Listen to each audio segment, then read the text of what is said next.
welcome back to another episode of Gear182. Today we're doing a little bit different. It's not going to be a specific themed, I guess you could say, episode that we're normally used to here.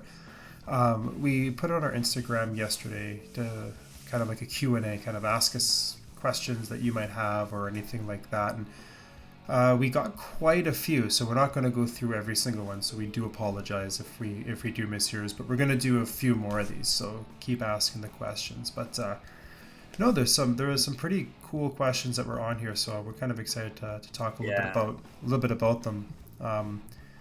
Brian, you had one first. If you wanted to maybe kick us off. I guess I'll just say, just know that most of these answers are opinion based, and our opinions are just. We're just two random guys that we don't have any stake in the game, man. We're just talking for fun. So when you hear our opinion of this guitar is better or whatever, that is not fact. Please love what you want.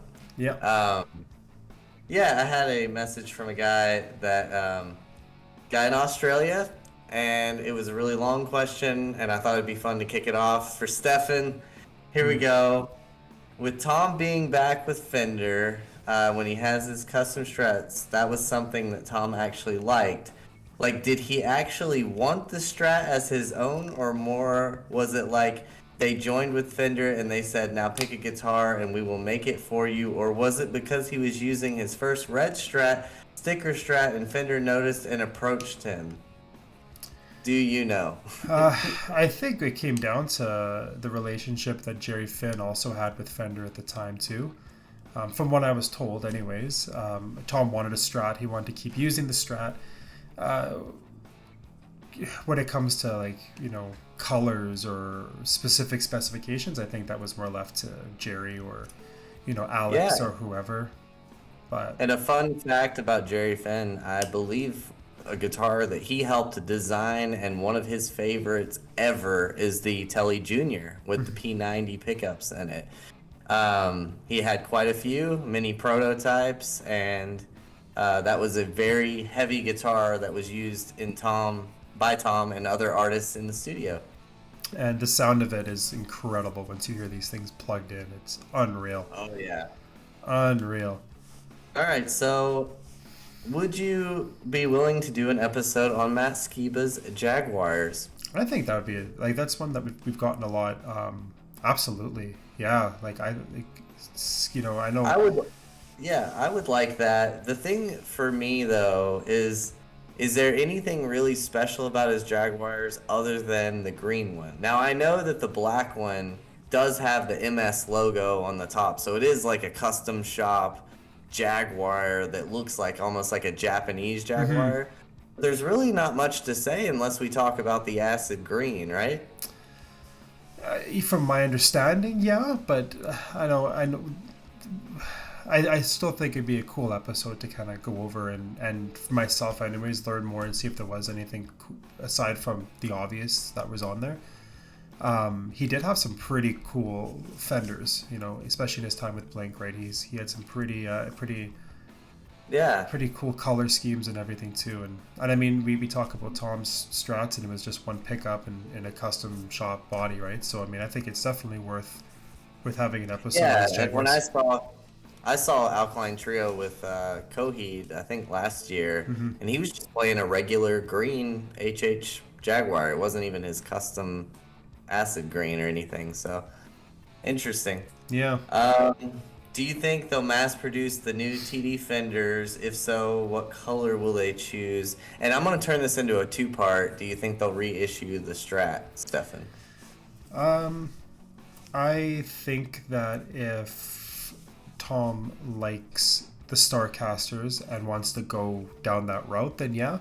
You have to remember too, he just got the 4 prototypes. When was it? Last week or a little over a week ago. So that's nothing's official. Nothing's official. That's why they have the research and development on the back of the headstock. Because if he likes it, then I 100% think they're going to do it. I think they'd be foolish not to. Color wise, probably. I mean, I could see them doing. Personally, I hope they do the white and the gold because those are my two faves. But like a white and a black maybe or something probably easy for them to push out. I'd imagine. I mean, these guitars could change so much. They could have different bindings, stripes. They have different headstocks, necks. It's Yeah, just really hard to say if this is the final call on them yet. yeah, But if they stick with this, sure, it could happen. And as far as the colors, you're gonna see more colors if they're like the Made in Mexico Strats. So you'll probably see multiple colors just like you would on the Strats. Do I think they'll reissue the Stratocaster? Personally, yeah, I do think they will. I think that is money in the bank, easy to do, and I think that it will happen. But I have no proof. No one's told me this. I just think, why would you not do this? I agree. Yeah, I think again, just for the start, I think it'd be foolish, kind of not to. Some of the prices, I can't think that Fender Yeah. doesn't know some of the prices that these Made in Mexico's were going And they for. will not be custom shop American. They'll just be the same ones again. It'd be like a reissue, maybe Yeah. one little feature change. So that's just my opinion. If you have one you're thinking about selling, sell it now because I think that. I those will think come out. I think come next year that they'll, and I mean it's pretty easy, I think, to put these into mass productions, right? Like Yeah, it's just a yeah, Stratocaster with a hardtail and one it's, humbucker, one knob. that's it. Yeah. Um, Here's one. Do you think that Tom wanted to have an invader in the Starcaster originally? No, he did not want. From what I was told, he did not want to go down that route. I think there was a few magazine articles about it that, I think he liked it for like what he can get out of a live environment from it, but in the studio, it was, I think, a bit too hot. So, no, he wanted something else, but Alex was the one that made the call to do the SH5, the Cool. Starcaster. Did Tom consider going with a Jazzmaster over the Starcaster? I don't know. I mean, I think you even talked to Tom's old manager before too about it. I think they wanted him to go to Yeah. down the Jazzmaster route. They tried to make him go down the Jazzmaster, but the And he body's said it was still too staying small. small. Yeah, it's still small. So He said it's a little better than the Strat, but it's just still too small. And guys, he does not like the Strat anymore on him. That doesn't mean that money and pressure might get him to do it, but he does not like the Strat anymore. I'm sorry. yeah, Makes me just as sad as Mark doesn't like the Jazz Bass as much as his Jaguar. So it just happens. yeah, Um, yeah. if Tom were to have other signature guitars with Fender, what would you like to see? Yep. Probably if it's not a Jazzmaster, a Tele Deluxe, I think would be Yes, super Tele Deluxe. super I cool mean, to have. everybody freaking uses a Tele Deluxe now, but I don't even care. Yeah. They're awesome. Um, I love Tele Deluxes. I think that'd be a really cool. Um, It'd be cool if he used the Tele Junior, the Jerry Finn style with P90s, Yeah. but can't really Yeah. imagine that in a live setting, but it looks cool. Yeah. It's kind of like the Jim Adkins Telecaster. Yeah, exactly. Yeah, yeah. No, that'd be cool to if he busted out a Tele Deluxe, one humbucker, one volume. Yeah. Can we expect to see Mark rock his P basses on tour? Will be exclusively Jag. I'm just gonna say Jag. It's just he's only gonna play his Jag. I'm Yeah, sorry. he might like he did with PD. He might come with one bass, P bass, maybe. Like my assumption, and that again, no one's told me this, no one's or anything like that, but I do think that um, he he might bust out either the sticker Strat or something nostalgic for one of the last songs, and if he does do that, maybe Mark might do the same thing. I don't know. Again, just my own thing that I can see happening, but other than that, Jags, especially with the new blue that just came out, I can see him like those ones being in his arsenal too for the upcoming tour. Yeah. What is it with the Blink guys and offset guitars? I don't know. It's 2022, almost 2023. I think it's time for something different, maybe. Yeah, I mean, Les Pauls and Strats are so traditional. Maybe mix it up. Yeah. Any idea what amps Tom will be using on the tour? It's all just Axe effects. I mean, Yeah. he runs through emulation now. Sorry, analog guys that love Mesa Boogie. I love it too, but I have switched to digital myself. It's just the future. It's easy. Uh, Really, it's a lot less to all carry right, too. Stephanie, you'll need your hands out for this one. How many strats does Tom still own? And name them. That he still owns. He Yeah. owns the Proto Green. He owns the black. I feel so. He owns the white with the pyramid inlays. The natural. I think that's it. Like out of like the custom shop runs, he still obviously has the sticker strat. But I think that's all out of the. Why is Tom so resistant to return to high gain amplifiers? The Voxes work for Ava. They do not work for Blink. I'll just say it's just the path he's taken. He had friends that helped recommend Mesa Boogie, and he got a bunch of crap for free. And then he had a friend that moved to Vox, and he got a bunch of crap for free. And then he learned, hey, everybody's going to digital. Mark Hoppus included was saying, hey, it's easier to tour and less maintenance on your gear, and you have a more consistent sound if you go digital. So he decided to go with that. It's not necessarily he hates high gain amps. He likes getting his perks, man. And the new perk on the digital is it's lighter, easier. Less Yeah. mess, I don't know what else to less say. mess up on stage. I think too. It's just because it's all programmed in. Having backups of just the axe effects itself, I think it's a lot easier. Will you do an episode about the MGK Schecter signature? I really, yeah, 100%. I really do. Yes. We really like this guitar. The only thing I do not like, and I'll say it in the episode, is the lines under the strings. See, Like, I don't mind that on the black one with the pink. I actually really? I really like that. Maybe the pink on the You black. like the I can lines? see. I just don't like it on the pink with the black lines. I like it the black with the pink lines. I think that looks Okay. really really sharp. And yeah, honestly, yeah, that is going to be one that we're going to definitely cover 100%. Yeah, we'll talk about the black one and the pink one. And the new We can one. talk about that new box one that he's posted. Yep. Do you think the new guitar was made to replicate the 333 sound, or do you think it's an all new thing? Well, the sound, it's new because it's a new pickup.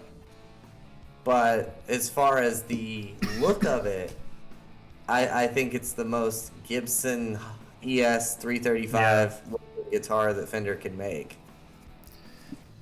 Yeah, I think that's really it. I'm interested to hear what it sounds like plugged in live with the presettings and everything all done. The presets. Yeah. I could probably answer this one for you, Stefan. You'll agree. Will we be getting videos on Travis's gear? And do we know where any of his iconic kits are? The iconic kits, he's actually got a lot of them still. He doesn't really give them away or sell them often. I know he's sold a few on Reverb, but not a lot. So I've heard he still has a ton. But will we be doing it? Only if we can have a guest that knows about it, because me and Stefan will look like, morons talking about drum. So we need somebody that's an expert on it. If you want to be on and talk about Travis's kits and you got some cool picks, some stuff that the fans may not have seen by clicking Travis Barker's drum set on Google, let us know. Do we know the body woods and the neck profile of the Starcaster, Stefan? From my understanding, it's the neck is mimicking Tom's 69 Strat neck, so same profiling as that. That would be the U-shaped profile with standard American frets. And that's not me saying this is what the Starcaster is. This is just that's what a 69 neck is. Yeah. And then 9.5 radius. Yeah. Yeah, there's not really much, I think, else that hasn't been said already. Can you get the owner of the Silver Strat to share pics and information? Can you? Please. We would love it. He won't. He likes to. I mean, no. From my understanding, from the person that I've talked to, no. Something that me and Stefan have learned, and we still haven't figured out why, but for some reason, even pictures of gear in the Blink community in their camps, it's very secretive. Everything is very hush hush. You cannot share. This is private. And so, like, we've been shared a lot of things that we can't even post, and we're just like, why? It's just a picture of a guitar. Who cares? Like, people would love to see this. Why is this a big deal? But that's just what they want. And I can confirm that I don't think Stefan has. I definitely have not seen the Silver Strat in since Thomas had it at all. Yeah, I've only thing that else that again was told to me is that it still has the Hurley sticker even on it. It's still in the same orange case that it's in, and it's in a collector's hands. And you have not seen it yourself? I have not physically seen it. No, I was very, very close to, and then unfortunately that opportunity went away. But such is life. What is your favorite TD guitar and why? Stefan. My favorite TD is it Padre? guitar. It's Padre's up there. Don't get me wrong. I really out of the Strats, it's Padre.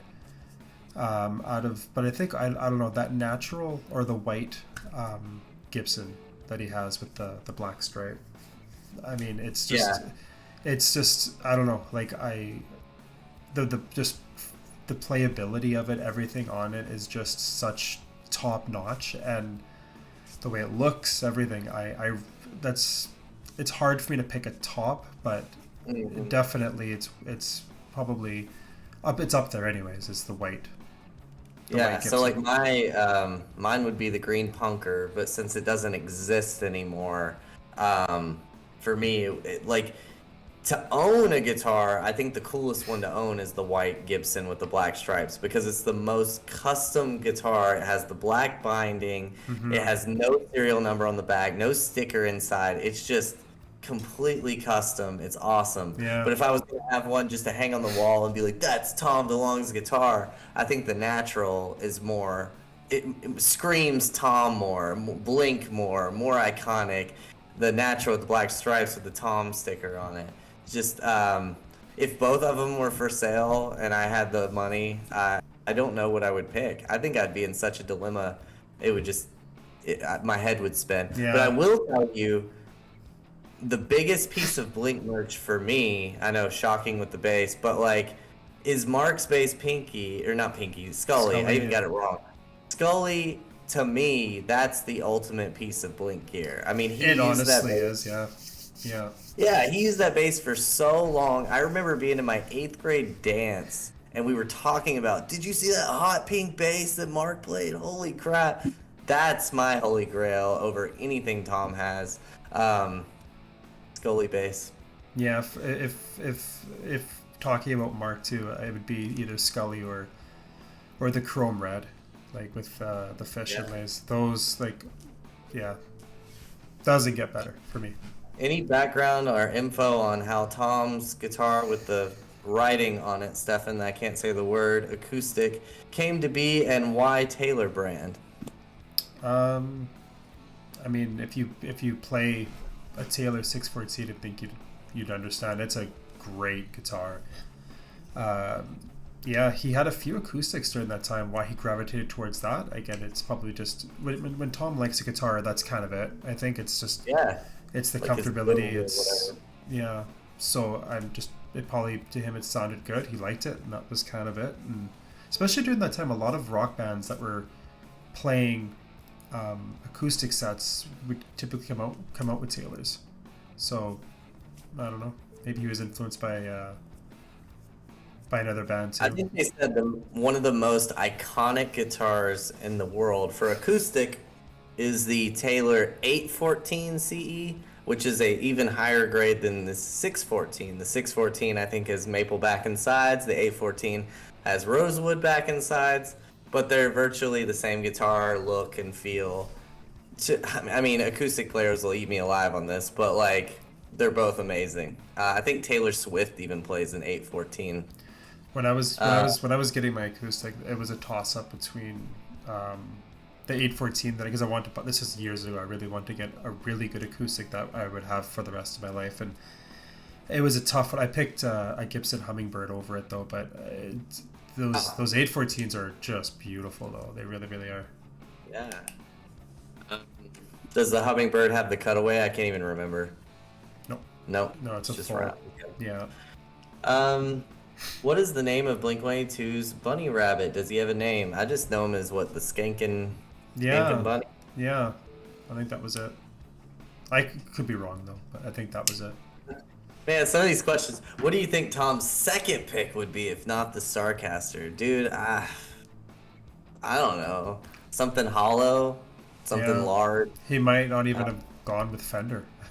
yeah, If I mean, Fender couldn't supply him with what he needs, I mean, he's not like a guitar god or anything, but he's pretty well known that I think he could have had the pick of aside from Gibson when he wanted. can you guys cover the black and white Ava guitars and the gear on the Tom used around 607? Sure. I mean, it's more of the same. We need to do just a general Gibson video, Yeah, I would think. yeah, that's going to be one that's good because there's a lot of info on it that hasn't been talked about really, or even just acknowledged, and I think it'd be kind of a cool and how it all came to be and how did the colors come to be. It's a pretty cool story. So yeah, I think that'll be one we should definitely do in the new year. Is the blue Hoppus bass gonna be a bust? Ask him for a friend. I will say that it's not as popular as the pink, and it's probably because the pink was a custom color. And like I was telling you, the most iconic Blink piece of gear is Scully. The blue is just a little more generic. I don't think it's going to be a bust because there's only 300 of them. So those 300 will sell. Anybody that's over here like, hey, they still have them. They're going to sell. They've got, what, 10 million Spotify listeners a month? Yeah. These will sell. And then when they start getting these basses in April, people are going to get FOMO and they're going to pay lots of money on eBay for them, especially with that tour going on. Yeah, I I don't think they're a bust.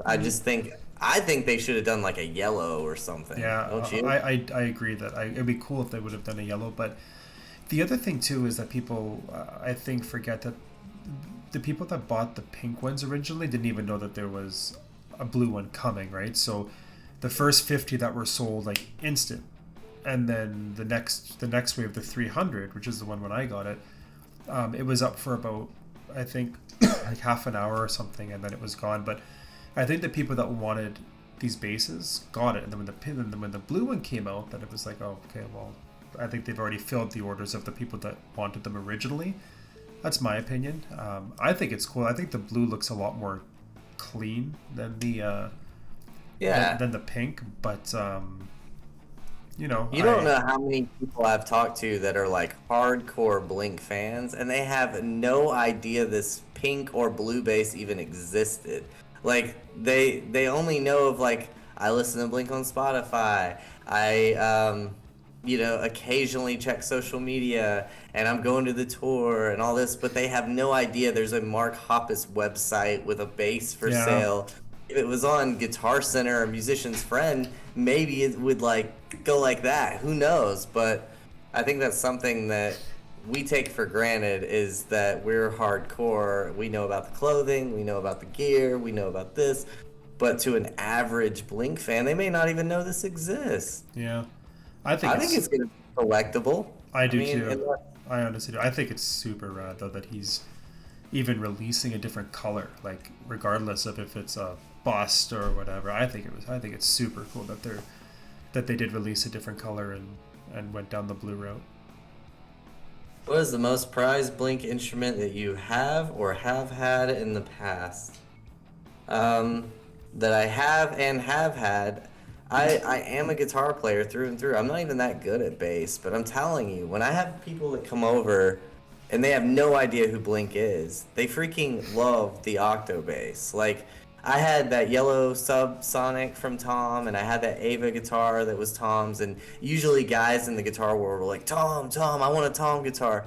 But when people come over that don't care about playing guitar, they're just like, that bass is amazing. Holy cow, I Yeah. love the artwork. And that's how I felt too. Even though it doesn't get that kind of love, that's why I've held on to it longer than everything else. So I'll say the bass for me.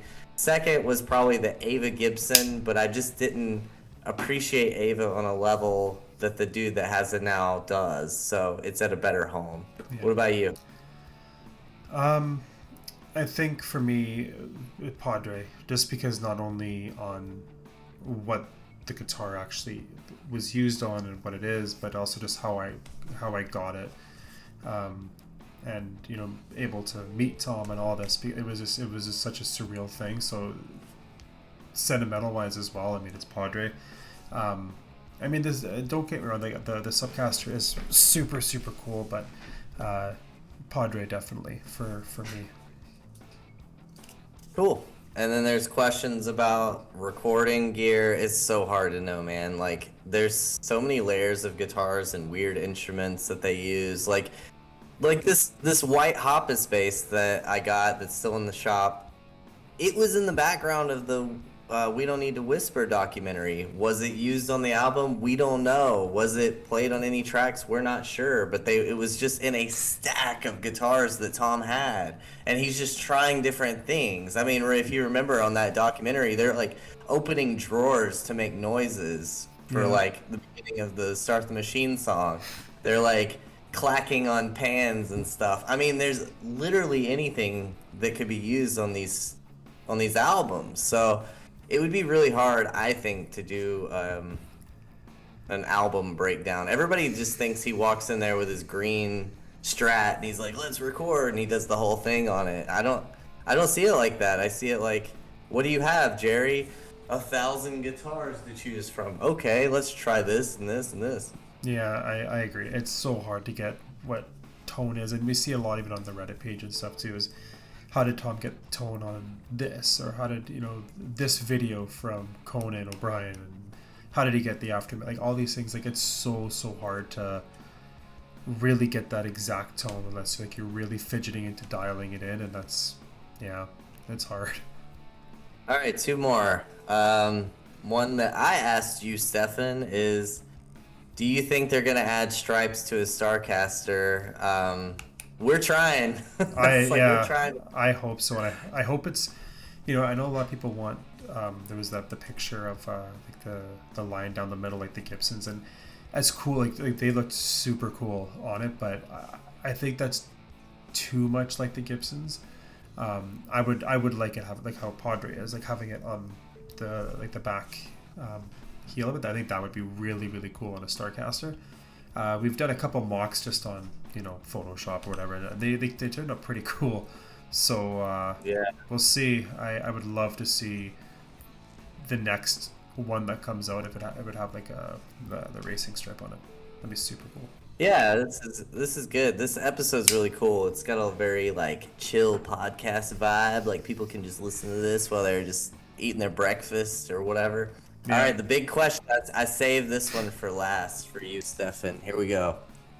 Now that Tom is with Fender, do you think he will sell his Gibsons to us?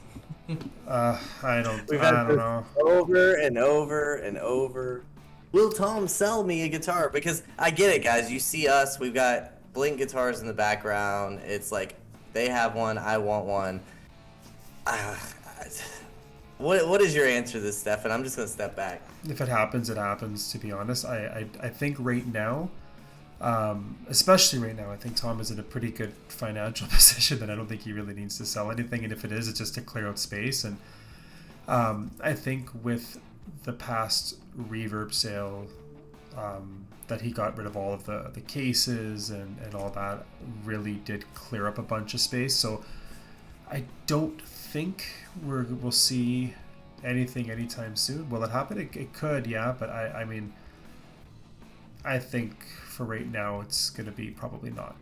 Yeah, and not to mention, when he was selling things, that was when nobody really cared as much. Like, yeah. Blink was not going heavy. It was just in a time where the fan base was down. It was like, it felt like only a few of us were hanging on. We're like, Blink, Blink. Now that Blink's everywhere, I mean, think about it. He puts that white and black Gibson on Reverb. It's not going to be $5K. It's going to be like 25, 30, 35. Who even knows? Because they're so big right now. Their tickets sold out in seconds, and their Yeah, tickets are thousands of dollars for that's one. So it's crazy. like, So why crazy. why would the guitar be anything reasonable? Like, why would it be like 5K? There's no way. Oh, you're gonna have Tom's actual guitar for the price of, 2 tickets? No, it's gonna be a It's lot, gotta a be lot, a lot expensive of if they money. do. Yeah, like I mean, if you remember even too, like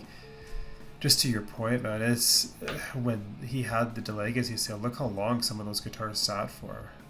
Like it was just a different time, right? And people were Different. bashing him, saying, "Oh, I could buy one of these new for X amount." Like it's Yeah, and just then such a COVID. different time. COVID opened up all these like nostalgia doors for people where they were like, Yeah, and I was part of this where man, same. I want to relive the past before. It was so much better. Blink was amazing. We had all these cool bands. We had Warped Tour. Take me back. So it's like it started to get people really wanting nostalgia. If you look, everybody's wanting all this old collectible stuff. And to have one of Tom's guitars, one of Mark's basses, I mean, me and Stefan don't think we're gonna get anything else. Like we got in at a time where we were lucky, and we know that we were That's what. lucky. Yeah, it was. It But was all timing, and that's what I'm saying. It could happen again. It could, but they could. I mean, it was Yes. just all timing and circumstances, and that's what led to a lot of the stuff and a lot of information, even too, right? Like the amount of information that we gathered over the course just of COVID. I mean, just because people were born and they were fine answering, and now it's again different world. People are a lot more secretive with their information. Secretive. Yeah. It's crazy, but I mean, yeah, it'd be cool. I mean, I would. It would be The cool, only but thing that I can tell people, I say this a million times on Instagram, is look, I know Stefan has Padre, I've got this Mark bass here. They're just guitars like anything else, man. Like if you were to own it and have it in your house, after that like wow factor wears off, it's just a guitar. I mean, it's still awesome and it's cool, but it plays and feels just like the guitar that you have at home. There's no special sauce that makes it like better than the one you have. So just know that anything that you play at home is just as good. yeah, Trust it me. really, really is. Enjoy what you have. And some But of the setups on these pro Blink guitars are not what you think. yeah, Like that's true. That's so true. they, the white bass that I just got, I still don't have it. We're getting it fixed. So just keep that in mind. You might have something that plays and feels better than the Blink guys have. Yeah, definitely, definitely, definitely. This was fun. Yeah, I really, really enjoyed this. we'll have to do more of If this. And we, if yeah, if we didn't get your questions asked, we apologize. But we will get to. We're gonna do another couple of I these. have one more. Oh yeah, go for it. What is your opinion of Avatar 2, and are you gonna see it?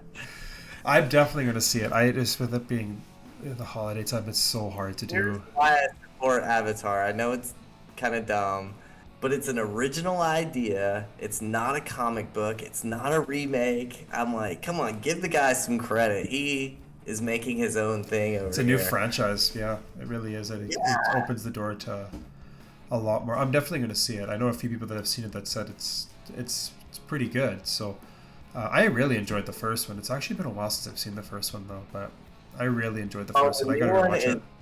the new one's 3 hours and 15 minutes plus 30 minutes of previews. So you're gonna be there, what, 3 hours and 45 minutes, almost 4 hours. So Man, be ready for that. that's crazy. Sitting in a theater for that long. Maybe it's because I'm old now, but that's so much. That's so much time. Yeah. Eh, I mean, whatever. Anyway, People do leave a it. comment if you saw Avatar 2, guys. Okay, guys. Yeah, we'll see you guys in the next video. Thanks again so much for watching, everybody, and we will talk soon. Bye for now. Yeah. Bye.